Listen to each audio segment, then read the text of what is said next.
What if an organization could receive millions of dollars to solve a problem, yet have no incentive to eliminate it? What if the success of an institution depended on the continued existence of the very conditions it was created to address? And what if entire industries had developed around managing poverty, homelessness, violence, and community decline? Welcome to the debate surrounding what some scholars and activists call the nonprofit industrial complex. Before we begin, let's be clear, many nonprofit organizations do important work. They feed families, provide housing, support youth, offer workforce training, deliver healthcare, preserve culture, and fill gaps where government services fall short. This episode is not an attack on nonprofits, it's an examination of systems and incentives. Because sometimes good intentions and effective outcomes are not the same thing. Let's start with a simple question. What happens when a community faces a serious problem? Maybe it's violence, maybe it's homelessness, maybe it's unemployment, maybe it's food insecurity. Typically, government agencies and foundations respond by creating funding opportunities. Grants become available, programs are established, organizations apply. Money is awarded, services are delivered. On the surface, this sounds exactly like what should happen. But follow the money a little further. A nonprofit receives a grant. Part of that money pays staff salaries, part pays administrative expenses, part pays consultants, part pays marketing firms, part pays accountants, part pays evaluators, part pays service providers, part pays rent and overhead, and only a portion reaches the intended beneficiaries directly. Now consider what happens over time. Organizations that successfully secure grants hire more staff, expand operations, build larger budgets, acquire office space, develop fundraising departments, create administrative systems, and become increasingly skilled at securing future grants. In many cases, the institution grows faster than the problem shrinks. This creates an uncomfortable question: who is the customer, the community, or the funder? Because nonprofits often spend enormous amounts of time and energy proving their value to foundations, government agencies, and donors. Success becomes measured by grants received, budgets managed, programs delivered, reports completed. But residents often measure success differently. Has the neighborhood improved? Has ownership increased? Have families become self-sufficient?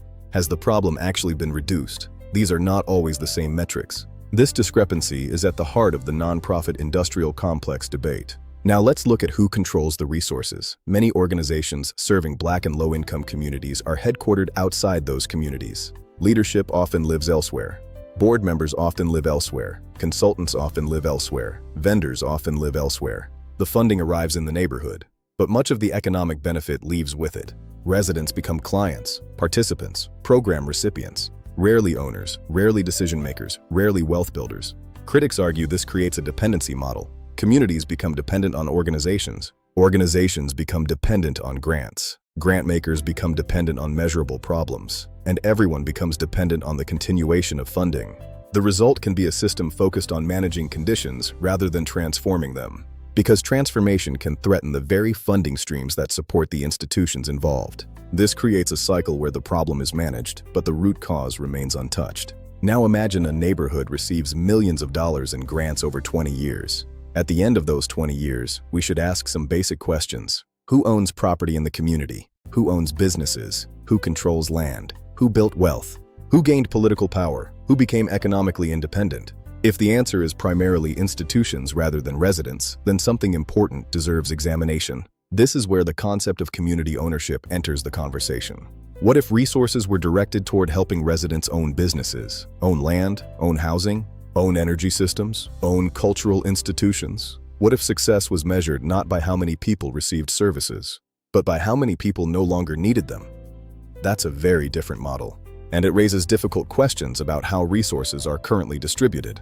Choosing between these models determines the long-term future of our communities. To be fair, many nonprofit leaders wrestle with these same concerns. Many organizations genuinely want systemic change. Many are working within structures they did not create. The issue is not individual intentions, the issue is incentives. And we must understand that incentives shape behavior.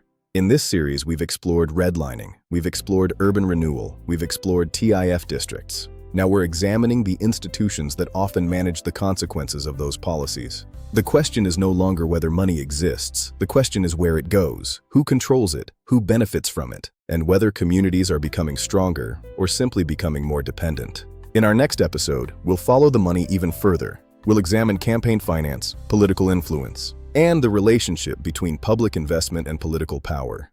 Because if we're going to understand development, we have to understand politics. This is the business of blight, and the story continues.